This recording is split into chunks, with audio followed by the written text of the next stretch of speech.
Alright battlers, welcome back to a brand new Go Battle League video. In this video I'm using Silph Cup teams to take on the Go Battle League. This is the final day of Great League. There was my final record, wins and losses, and my final battle rating of 35-45. I'm pretty happy with it. I earned a ton of Stardust, over 230,000, and got over 70 charged TMs, which I'm super excited about. Trainers, you've seen enough of Altaria, Registeel, and Azumarill. I'm going to talk about what the Silph Arena is and how it fits into Go Battle League. So, in a nutshell, the Silph Arena is a monthly themed cup. It's free to play. You can play in your local community. A lot of trainers do it. If you enjoyed Go Battle League, I highly recommend Silph Arena. And the key reason is that we are moving into Ultra League today, and the Silph Arena is all in Great League. So, in this battle here, you can see on the left side, I have the Sinister Cup logo. You see my Drifloon facing off against Swampert. For these games, I use only Silph Arena pick Pokemon. So in the Sinister Cup, you could only run Ghost, Fighting, Psychic, and Steel type Pokemon. You would pick your team of 6 and then choose 3 of those 6 to go into battle against your opponent. The Sinister Cup was a ton of fun, a lot of shadow balls flying here and there. As you see here, I bring out Steelix. So Steelix is not typically something you see in the Go Battle League as a counter for Altaria. You probably see something more like a Bastiodon or a Probopass, but Steelix makes for a wonderful flying type counter. It is using Dragon Tail, Crunch, and Earthquake. It's not quite as bulky as some of these other Pokemon are, so I am going to have to give it a shield here against the Altaria. And trainers, what I really want to demonstrate in this video is that the Silph Arena is a ton of fun, and because we're going into Ultra League, and I'm sure for you as it is for me, Ultra League is very expensive and you want to keep playing these battles. So if you loved Great League and the Go Battle League, check out the Silph Arena. My Sinister team here is going to do pretty well against my opponent. I bring in my Alolan Marowak here, and my opponent already knows this is GG's. They're actually not going to shield, so we take that game. Going to this game, I lead Poliwrath. I do have Bronzong and my Steelix in the back. So again, all 3 Sinister Cup Pokemon. This video was a ton of fun to make. Trainers, if you see yourself in my video, please let me know down in the comments below. It's always fun to find out. We face off against a Registeel. That's going to be an easy win, so my opponent swaps into Altaria. And again, just like we saw in Game 1, you're going to see tons of Altaria in the Go Battle League, Great League, but the Steelix also makes for a wonderful counter. So the monthly theme cups were a lot of fun. Season 1 happened last year and Season 2 started in October. I'm going to run through 5 cups here: the Sinister Cup, Ferocious Cup, Timeless Cup, Fusion Cup, and Rose Cup.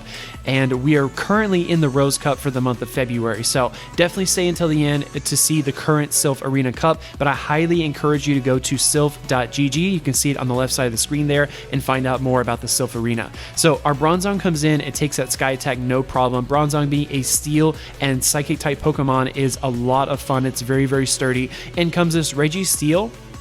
And Registeel being a Steel type is weak to ground, so we go straight for the Bulldoze. That is super effective. I still have 2 shields, so I put my opponent in a really terrible situation.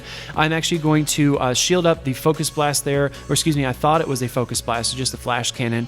Focus Blast is definitely the right move to use, and we Bulldoze that Bronzong. In comes Meganium, and we're going to wrap this game up really quick, trainers. Bronzong cannot tank a Frenzy Plant in this range, so I'm actually going to fire off my Psyshock here with the Bronzong, and then come in with my Poliwrath, and we have energy from earlier. The Ice Punch is going to seal the deal. Going to this game, I'm using the Ferocious Cup team, so I have Umbreon, Alolan Ninetales, and Alolan Sandslash. So these are not Pokemon that you generally see in Go Battle League, and these were a ton of fun to make. We face off here against Dugong. So in the Ferocious Cup, it was actually a very interesting meta.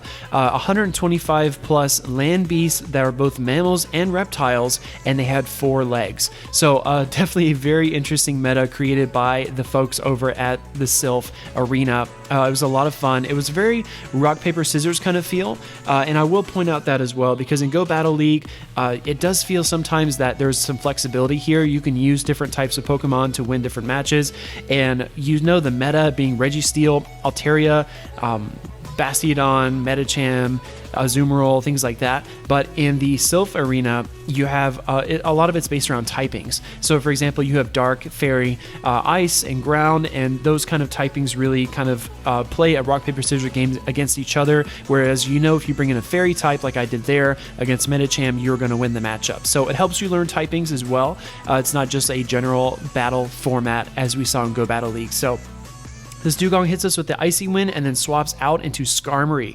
Skarmory is a tough Pokemon for Alolan Ninetales to deal with. Alolan Ninetales being Ice and Fairy is not going to have anything that can hit Skarmory very hard. I do bring in my Umbreon here, and I'm trying to get to this foul play to bring down the Skarmory, and we actually have to shield up the Sky Attack to get there. So I'm going to fire off the foul play here, and it does get shielded, taking my opponent's last shield, but he has a ton of energy bank, so he already has another Sky Attack ready. Umbreon survives though, and we're actually able to get to one more foul play, which is really, really great. Taking down that Skarmory. This match actually comes really close, trainers, but using the Ferocious Cup team in Go Battle League was very tough because it doesn't really have a strong anti-flyer. As you saw, everything has to be four-legged or two-legged, as we saw with the Alolan Sandslash. So I was forced to use that as my anti-air, and it didn't really work out. We're going to try again with our Alolan Ninetales, Umbreon, and Alolan Sandslash. Mike is going to be our opponent. And check this out, trainers. Mike brought an Umbreon, and we are definitely going to win that matchup. That's definitely something you saw in Sinister Cup.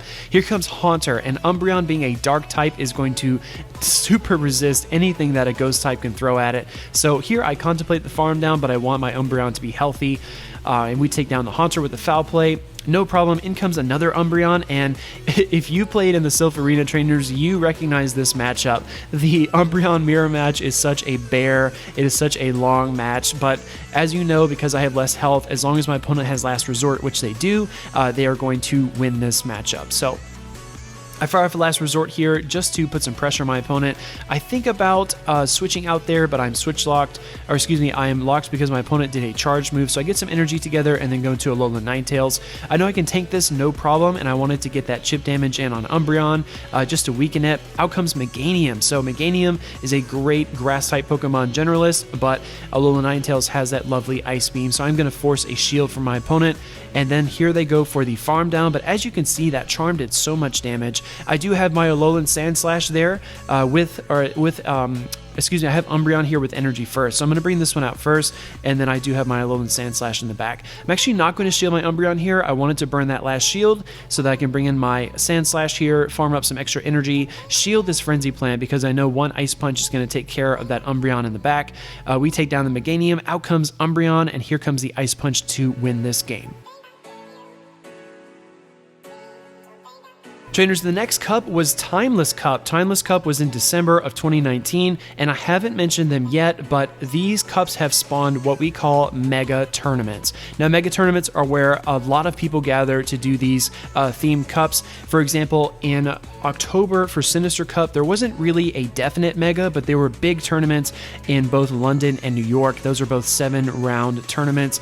In Ferocious Cup in November of last year, Richmond, Virginia was the host of the Mega Cup. You had 180 players come out and play the Ferocious Cup. It was really an insane time. I was not able to go, but I heard it was a lot of fun. And then in December of 2019, there was Timeless Cup. So this was just a couple months back, and the Timeless Cup meta was very interesting because you got to pick a Kanto starter. As you see there on the screen, Charizard. Charizard is an awesome Kanto starter. You also got to pick from Venusaur or Blastoise, and after that, you got to, it didn't have to be a Kanto, actually be a Johto starter as well. But anyways, you picked your starter Pokemon and then you built a team around it. But something that the Timeless Cup introduced as well was a ton of bans. You cannot bring a Fairy or Steel type Pokemon. You couldn't bring Umbreon or Sableye, and both Legendary and Mythicals were banned, as well as Pokemon from different regions like Unova, Alola, and Galar. So the LA Timeless Cup was a lot of fun. It was probably the biggest mega we're going to have for a while. Over 425 trainers reserved their spots, and over 300 actually completed the cup, So it was a huge ordeal. The original singer of the Pokemon theme song was there. I mean, it was just fanfare all around. As you see here, we use our Dragon Claw to bring down the Altaria, or excuse me, the Azumarill, and that's going to be GG's. Going to this game, I'm going to lead Lapras. I do have Kingdra and my Charizard here. Now, what we found from the Timeless Cup was that it became very heavily dominated by dragons, because without steel types, as I mentioned a second ago, you couldn't bring any steel or fairy, so the dragons really roamed free, and it was really hard to kind of find the correct counters for them. And as these metas develop, it can be really interesting to see what you can bring. So if your favorite Pokemon was Lapras, you loved the Timeless Cup. If your favorite Pokemon was Charizard or Kingdra, you probably had a very good time there as well. So here we see our Lapras facing off against Registeel. Now, Steel is a bit weak to water, but I do not want to take a Focus Blast or a Flash Cannon because Lapras is part Ice. So I'm going to fire off another Surf here after I use my first shield to defend against that attack. That Registeel is very low. I'm actually going to swap here into Kingdra. Kingdra can't really do a whole lot to this Registeel with its Dragon Breath, but I can hopefully get off an Octazooka against my next opponent. So the Silph Cups are also interesting because as Niantic introduces new Pokemon and new moves, they change. So for example, with Timeless Cup, everything was set a certain way. Everybody had their strategies, and then and then Niantic introduced Octazooka for Kingdra, which made it a very different cup because Octazooka was so devastating. It was such a weird kind of move that you could bluff and not use the Outrage, actually just go for the Octazooka and burn a lot of shields that way. So we fire off here the Dragon Claw against Altaria. As you can tell, trainers, this is going to be a very close match, but I do have my Ice Shard Lapras in the back, so I'm going to bring in my Lapras here. Out comes the Registeel. I've got to get through this shield one way or the other, so I'm going to fire off my charge move, and I do have one more shield of my own, so I'm hoping to get to one more Surf before this Registeel can double attack. We do shield the Flash Cannon. Here comes one more Surf, and this is going to be enough to bring down Registeel. And we know we can deal with the Altaria in the back. Here comes a couple of Ice Shards, win the game. In this match, trainers, I'm going to be using a Fusion Cup team. So Fusion was very interesting. It was dual types only, so things that are both flying and fire, for example, or grass and dark, or psychic and steel. You can't have any monotypes. So for example, Meganium being a pure grass type was something you couldn't bring. So Fusion was a lot of fun, and the second caveat was that their charge moves had to be 50,000 dust or less. So again, Silph is a great company, a great organization, and they keep the players in mind. You definitely wanted to save some Stardust there by not having to double move your Pokemon for 75,000 or 100,000 dust. It just got really expensive really fast doing that for things like the Ferocious Cup where Umbreon was 75,000 dust, and it was just really, really tough. Fusion Cup was a ton of fun. I really enjoyed it, and I actually got 2 gold medals in the Silph Arena, which was I think that was my first time ever doing that, which is really, really nice. Our Bronzong is going to make quick work of Skarmory. Out comes Umbreon. Umbreon being a dark type, this Bronzong is going to get worked because it is part psychic.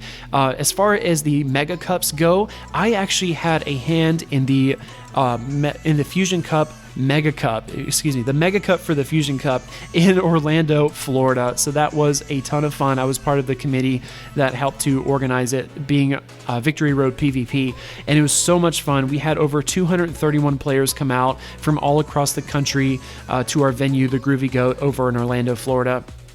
It's just a wonderful, wonderful experience. And these mega tournaments are really the wave that we are riding as we try to make this game into an esport. So I do think the competitive nature of this game is a lot of fun. I think a lot of trainers can definitely get on board with this, and it can be really, really enjoyable for a lot of people. And I've always felt this way, trainers. The question of does Go Battle League make the Silph Arena invalid, I think is not a good question. I think the real question you need to ask is how can we make the Go Battle League, how can we use the Go Battle League to grow the Silph Arena? So the Silph Arena being comparatively small, God, this match was so close. I do fire off the Dazzling Gleam here to bring down Umbreon. So essentially the way I look at it is you have a large player base that play the game just casually, and then you have a small minority that play the Silph Arena Cups, compared to the millions and millions of people that play in the general Pokemon Go game. And I think of it as a funnel. So if you introduce all these millions of players into PvP through Go Battle League, and then you funnel them into Silph, I think Silph could explode in popularity. I think it's really, really important that we build that bridge between the two, because if you're tired of the Altaria, the Skarmory, the Melmetal matches, and you want to see some variety, you want to use some of your favorite Pokemon, like if you love Shiftry, and you get to use Shiftry in Fusion Cup, it's the coolest feeling, because I really, really enjoyed Fusion. I loved using Shiftry, because it's such a quirky Pokemon that is just so deadly and aggressive with the Snarl and the fast charging moves. You can do all of that in the Silph Arena. You don't have to run a Azumarill and Registeel every single time and worry about losing. You get to use really unique Pokemon all the time. And the Silph Arena is really kind of the flagship of the competitive scene. So if you don't want to go into Ultra League and spend 2 million dust building Pokemon, 100,000 dust and 100 candies, double moving your Giratina, if you don't want to do all that and you want to stay in the Great League because it's accessible, because it's enjoyable, I highly, highly recommend you check out Silph. Silph is a ton of fun and I've enjoyed it so much. Actually, Season 1 started in January of last year. Trainers, I didn't start until the Kingdom Cup, which was months later. I built a team here and there, and I kind of experimented. I thought it'd be fun, but I did not build a true team until Kingdom, and I had so much fun ever since. So we are up to the current month of February. This is the Rose Cup. So Rose Cup is the first meta based around color. You can bring pink, red, purple, and gray Pokemon, and there are some specific bans, things like mythicals and legendaries, as well as all water type Pokemon. So anything, even if it's a dual type Pokemon like water and ice, can't bring it. And a significant ban as well is Bastiodons, because Bastiodon walls so many things so hard. But as far as the Rose Cup goes, it is the cup for the month of February. Definitely check it out. The link is right there on the left side, silph.gg/cup/rose. Definitely get all the information you need. Find your local cup and go out there and battle trainers, build a team, and have a lot of fun. The Mega Cup for the Rose Cup was actually just held this weekend. It was in Portland, Oregon, and 157 players came out to play. Such an amazing experience. I had a couple of friends go. Jingles and Shiny Hunter Ben represented from Florida all the way up there in the Northwest, and they did a wonderful, wonderful job. And these Mega Cups are just so much fun, trainers, and you really can't get that with the Go Battle League because the Go Battle League is all remote. So it's definitely something to consider. If you like PvP, if you enjoy it, and you want to play in person, you want to make more friends in your community, I highly encourage you to get involved in the Silph Cups. So here we see our Steelix facing off against Umbreon. This game actually comes very, very close, trainers. I fire off the Crunch here against the Umbreon, and my objective here is to whittle this Umbreon down and take its shields, because as you saw a second ago, I do have a Clefable there with energy ready to go. We are actually able to burn that last shield with the Crunch, and here I need to get to one more Crunch, and we get it. So this was very, very critical. My opponent is actually going to shield that, and because Snarl doesn't do any damage at all, they have to fire off the Foul Play. In comes Clefable with the Dazzling Gleam already ready to go, and as you know, Dark is weak to Fairy, so that is very GG's. I'm having a ton of fun with the Rose Cup. I actually use a very weird Pokemon in this game, in particular Scolipede, which is a bug poison type. It is a new Pokemon and is such a monster. Scolipede comes in here against Azumarill, and out comes Umbreon. So this is not an ideal switch because Dark is also weak to Bug, and Scolipede does have that Bug type attack there, and I'm running Bug Bite, so the fast moves are going to add up as well. I do shield it here because Scolipede is my only Azumarill counter. It does have that poison type attack, Sludge Bomb. So what I'm trying to do here is, as Zionic mentioned, I'm trying to run out the clock so that I can keep doing these charge moves and eventually get out of this position, swap out, save my Scolipede, and bring in something else. So I do bring in my Charizard here, anticipating that my opponent has a Flyer in the back. I want my Probopass to stay healthy, so I have no problem here bringing in Charizard. And this might look like overkill, trainers, but I'm trying to prevent my opponent from getting off another charge move because I want Charizard to stick around here and figure out whatever is coming out next. So it is the Azumarill, and the Ice Beam here is going to be more than enough, or excuse me, Play Rough will be more than enough to bring down Charizard, which is fine with me, because at this point I can bring my Scolipede back out, and I need to get to that Sludge Bomb, but in comes Tropius. So this is a Razor Leaf Tropius, and in comes my Probopass. Probopass is running Rock Throw, Magnet Bomb, and Rock Slide, but I'm feeling pretty comfortable here, trainers. My objective is to get to another Rock Slide after this one so that I can drop it on the Azumarill, because I really want to be comfortable with that Sludge Bomb for my Scolipede, but I don't get there. In comes a Play Rough, and we actually faint before we get to a Rock Slide. In comes Scolipede, though, and that stab is going to make all the difference, trainers. Sludge Bomb beats Azumarill. So these were all rank 10 games against real trainers, and I use Silph Arena teams to win them all. So if you enjoyed these battles, trainers, leave me a like, comment down below what you thought, and then subscribe to see more. I publish Silph Arena and Go Battle League content all the time, so I highly encourage you to check out both if you're interested in them. On to Ultra League.